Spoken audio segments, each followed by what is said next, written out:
Hey guys, Frank Z here. So, just doing a little update.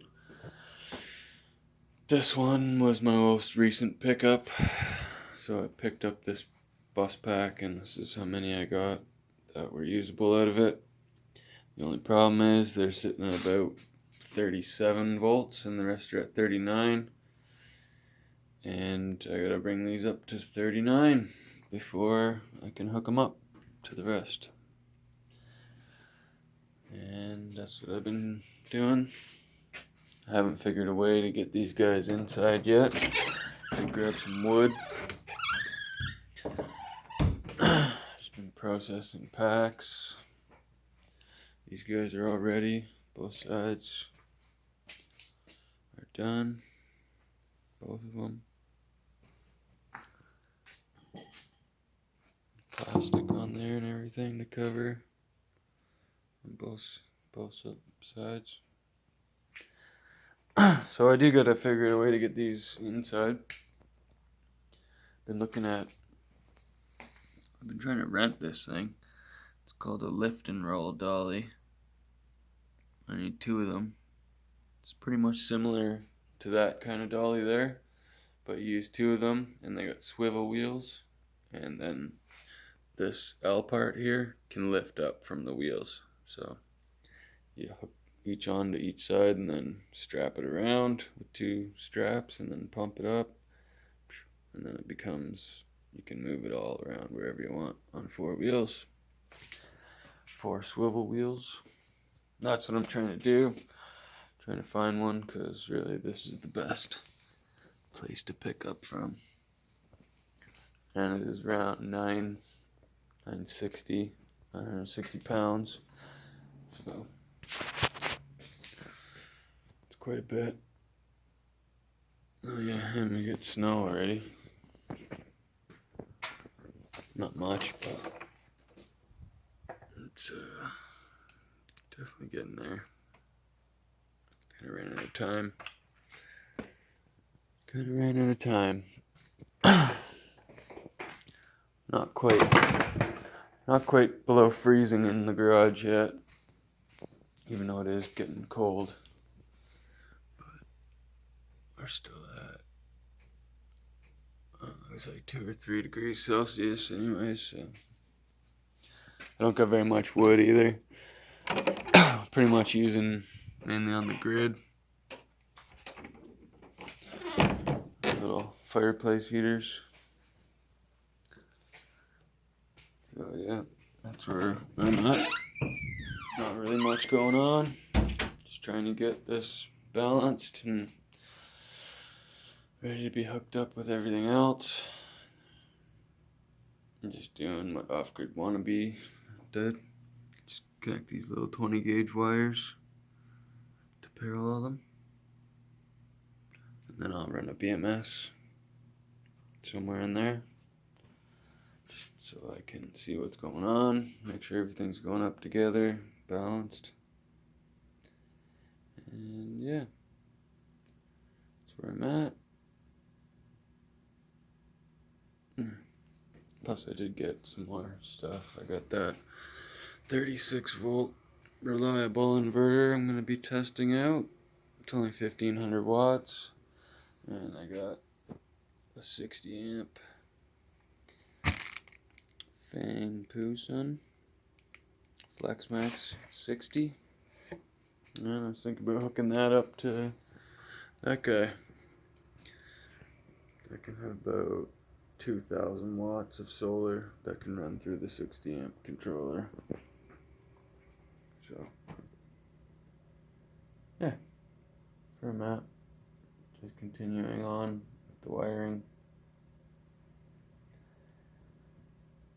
Yeah, sorry I haven't been doing too much, guys. It's just been so much going on. Plus, I did do a bunch of weed videos, but I don't think I'm going to put them out. Anyways, just keep it solar. Thanks.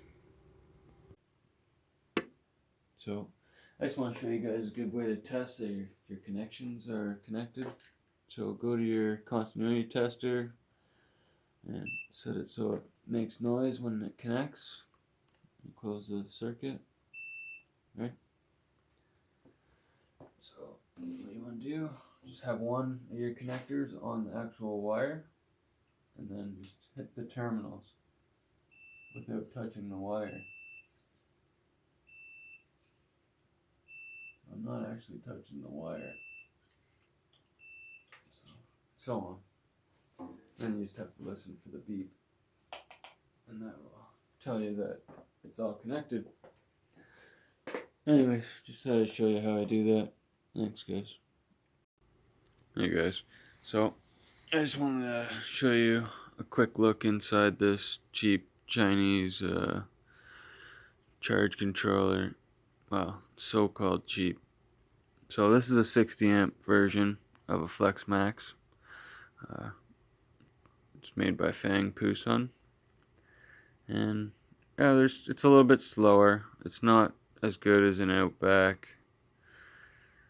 but for $231 US plus shipping, this is just as good to me. I'll show you inside of this cheap controller. No, it's pretty heavy. I'd say it's, oh, I don't know, 10 to 15 pounds at least. Not sure, but there's your main hookups. Battery positive and negative, your PV positive and negative, your earth ground.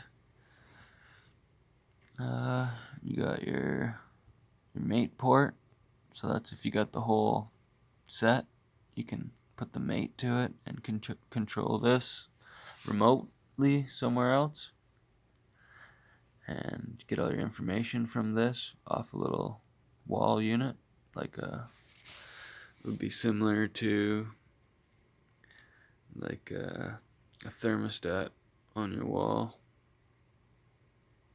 So yeah, which will tell you all the information that this will tell you off the screen. It looks similar to this. And yeah, and you got your temperature sense control, and you got auxiliary control, which is you can control the voltage of that as well.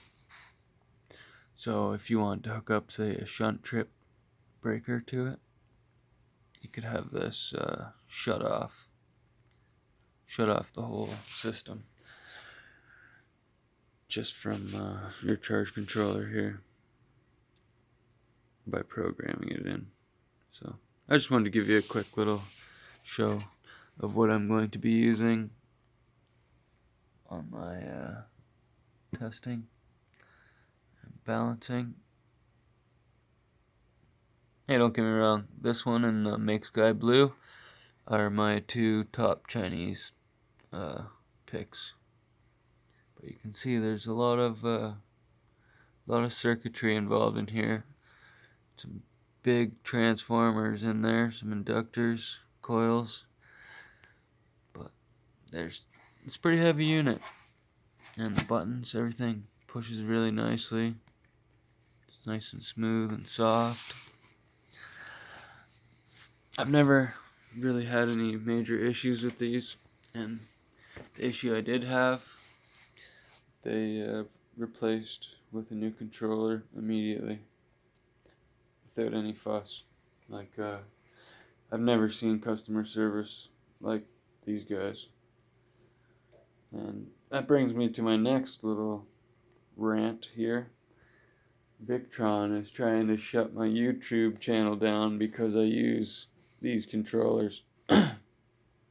Not this one per se, but I use another one that is actually doesn't even look anything like their model. I don't know why they're trying to mess with me, but I have 2 strikes already against me for copyright or whatever it is. And I don't even own a Victron product, so I would never buy a Victron product now. I did think they were a good company, just a little bit overpriced for my needs. It's just now I think they're very greedy and very money oriented beyond I just could not buy from them. Anyways, thanks guys. So quite an easy install. What you want to do for this is just put a top screw in there and hang it. Put your level on the side. Get her level. Slap a couple screws in the bottom there. Done. Tighten up the top. So yeah, that's where she's gonna go. I have been doing a little bit of stuff in here. So this guy's all hooked up, except for the side bus bars, the mains. The wife is actually out getting me a couple more of these guys as we speak. These number 832 machine screws. That will go, I'll do 2 rows in here. This is what I'm going to use for my bus bar. Just for this application here. This is copper 22 gauge by 1/2 inch for plumbing. It's for holding pipes up and stuff like that there. You know, little stuff. Can add another picture onto this use. But it's pure copper. It's not coated with anything. So it's a good conductor. I think it's good for, oh, I don't know. I would say at least 30 amps. I'm going to put 2 of them on each side. They do fit in really nicely. So I'll put one there and one there. And then on this side I will do the same. One up there and one up there. And then put the inverter down here. And it's going to connect right up to that. And minimum, I want to run my bathroom heat off this system. It should be at least 5 kilowatt hours of storage, but the main goal is to get it to be balanced and to be able to hook up to the rest of everything else. So sitting at around 39 volts when I'm finished. And I'm going to do some testing on this group here and just see how everything plays well together. This will be my most major testing. Well, other than what I see with my buddy Off-Grid Wannabe. He's got 32 packs running together daily, every day, running well, so I know they do work. Let's just do their work in my basement. Anyways, thanks guys. So this is where I left off last night before I went to bed. So I'm gonna try the relay thing. Now, this controller isn't set for lithium, so honestly I'd like to have the relay running from the BMS, which will be in the future, but for now I'm gonna have to set it as a vent fan on the vent fan setting. So, because I want it to be triggered off the battery voltage. So between, say, 30 volts and 44 volts. If the system goes beyond 44 volts, the power will get cut off and it will never go below 30 volts. So between there, that should stay on all the time. And it does have what do you call it, economizer, so it will, after it takes the initial set voltage, it'll drop down the current to like next to nothing. So anyways, thanks guys. So this is where I'm at here. This is all gonna get closed up. We got our negatives and positives. These two there. This is the only one that's black that's actually should be red. But it already had the wire lug on it, so I left it as it was. I'm gonna try this relay, like I said.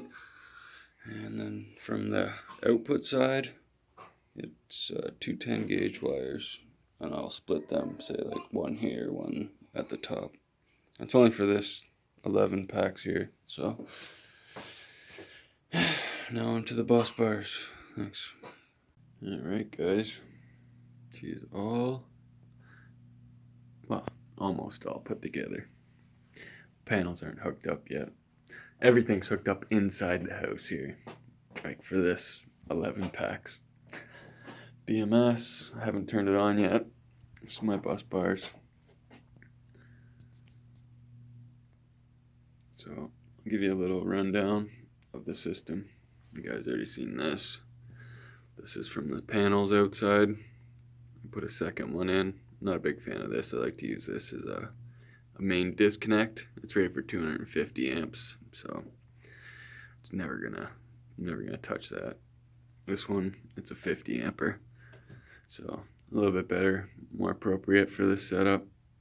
I think I'm gonna put 9 panels on it, about 2100 watts. It should come in at about 22 amps max.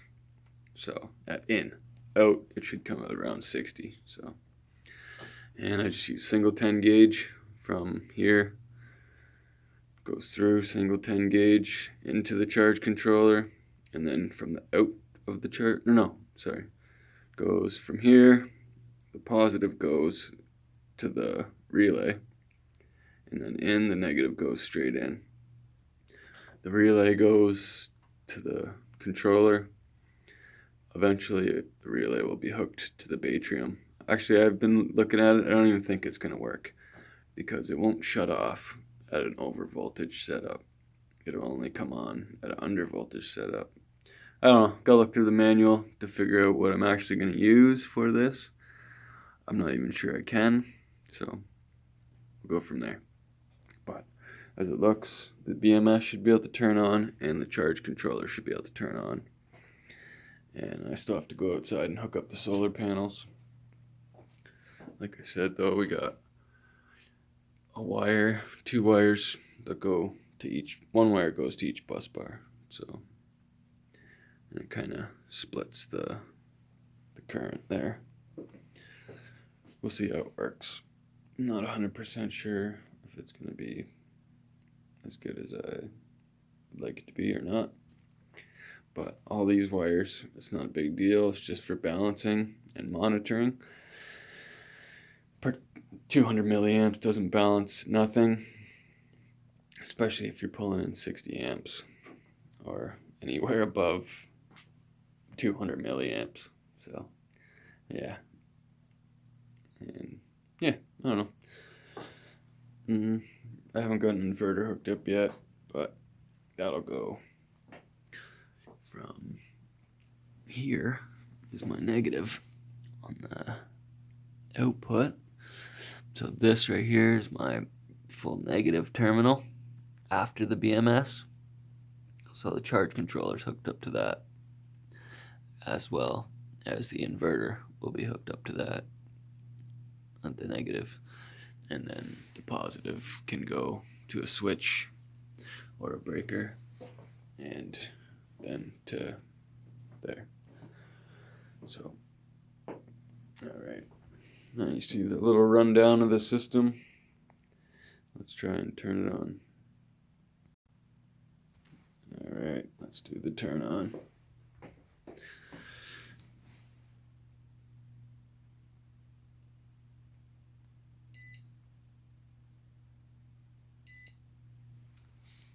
I got a blinker there. See the little LED just came on.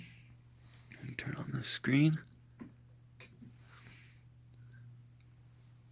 Make sure everything's looking proper on the BMS.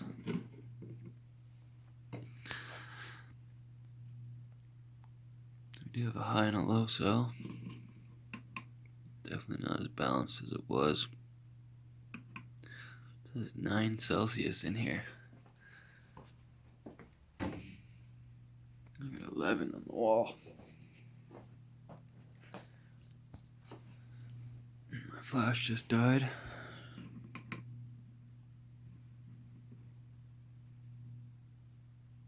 So we're sitting at 37.4. I'm not going to see nothing on this without my flash.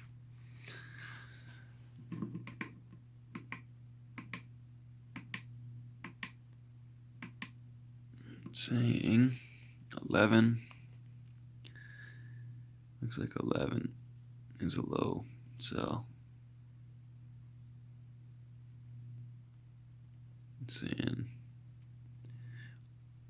actually most of them are in the 1.3 range. Actually most of them are in the 1.2 range. I've got a couple in the 0.12 range. And some of them are in the 0.13 range, and the low one is in the 0.11 range. So I may double check that with my meter. I'll just go across all these and make sure I'm getting a good solid connection. Doesn't seem like anything's changing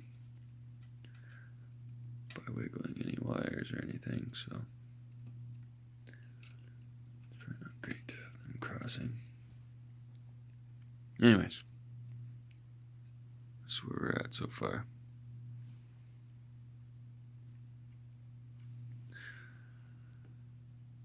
Now, next thing to do, I guess I gotta turn on this charge controller. So this one is the battery.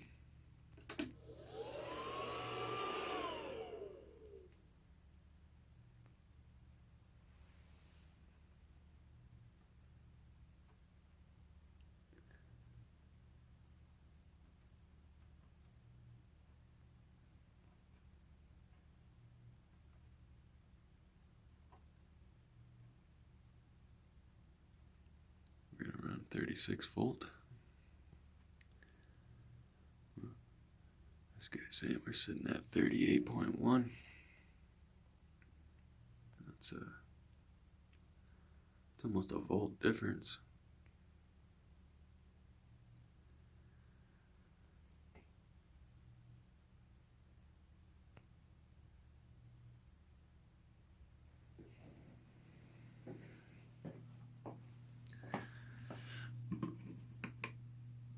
This is saying 37.3. That's a pretty big difference, actually, I think. Sorry. I'm gonna have to go through all this and set up all the screens. Anyways, I'll do that after. I just want to make sure she's gonna come on.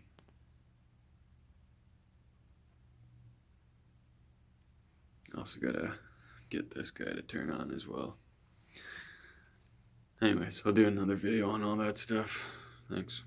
Alright. The power was low on my phone. It went down to 2%. I'm at 19%. In that time, I've hooked up the panels. Got everything tested. It's now charging. We're doing 150 watts.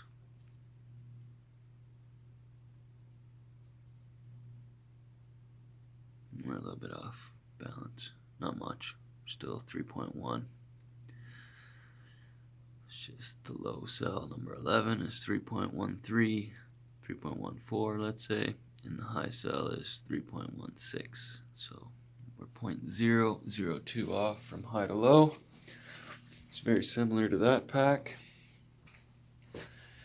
And this controller doesn't have enough power to activate it. Activate the coil in there. It does work. I tested it on a car battery and I tested it off here. We are getting voltage from here. It's just such low current Like we're getting about 13.7 volts out of that little, off this line. It's just the current so low it won't pop the coil. So, no, it is what it is. 170 watts, 4.4 amps. My open voltage was about 107. So you can see where the 3 panels runs. It's pretty basic. Yeah. So this 11 packs here is now up and running and charging. I'll just flip through.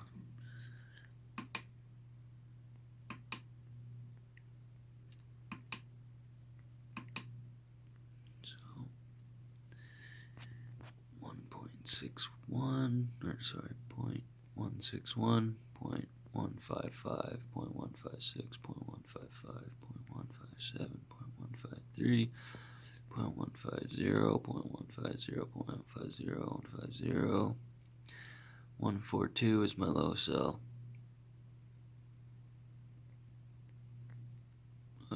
Not too bad though.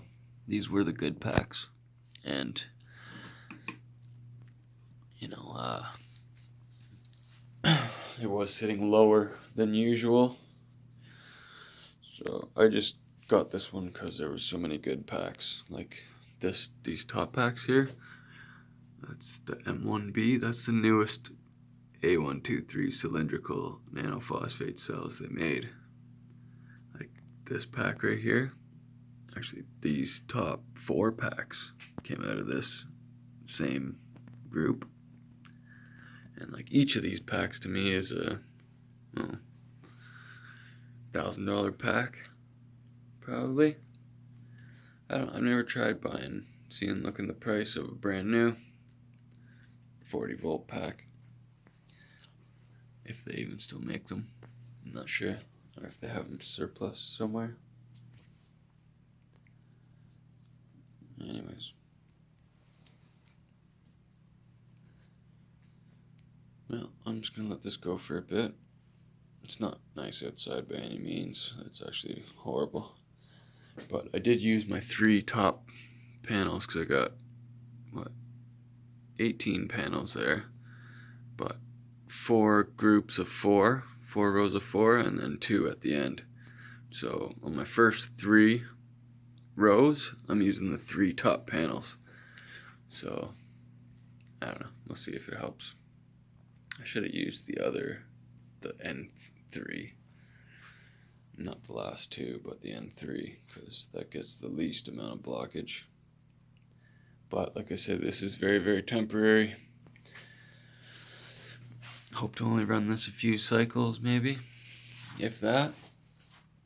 Because as soon as I get this hooked up, I can, or as soon as this is balanced, then I can hook this up to this, and I'll just, once this can be able to get hooked up to that, everything will be able to get hooked up. So once this is balanced, then I can take it all apart and build it properly. Just a lot of work, just for a little bit. Even though I can run this, like all I gotta do is hook up the inverter to test it. And I'll test the inverter, I'll run it right through there. And just off that, that's connected to all my baseboard heating, plus 2 outlets in the house, without having to switch the house over. So I can actually run the grid and the heat at the same time, and the solar heat. So, but I can't run the baseboards on the grid anymore because of that one bill that I had that was $400. So after that bill, I disconnected it from the grid completely. But we always have these little plug-in heaters with the fans on them, which in my opinion are much better for moving air and heat around. So anyways, guys, thanks a lot for watching this. I'll keep you informed on how this is running, if it's going to run for very long or not. And yeah, I don't think you need to go outside and see the panels. I pretty much explained it to you. And that's about all you need. So there's 9 235 watt panels hooked up to this. 11 packs. So, thanks. Actually maxes out that controller. There should be 60 amp output and around 22 or so input, 22 to 25. Depends on how low. I actually calculated at one, if it's sitting at 80 or 90, that puts the amperages up a little higher. You can see how it is there though. It's less than half. Anyways guys, it's getting long. Thanks.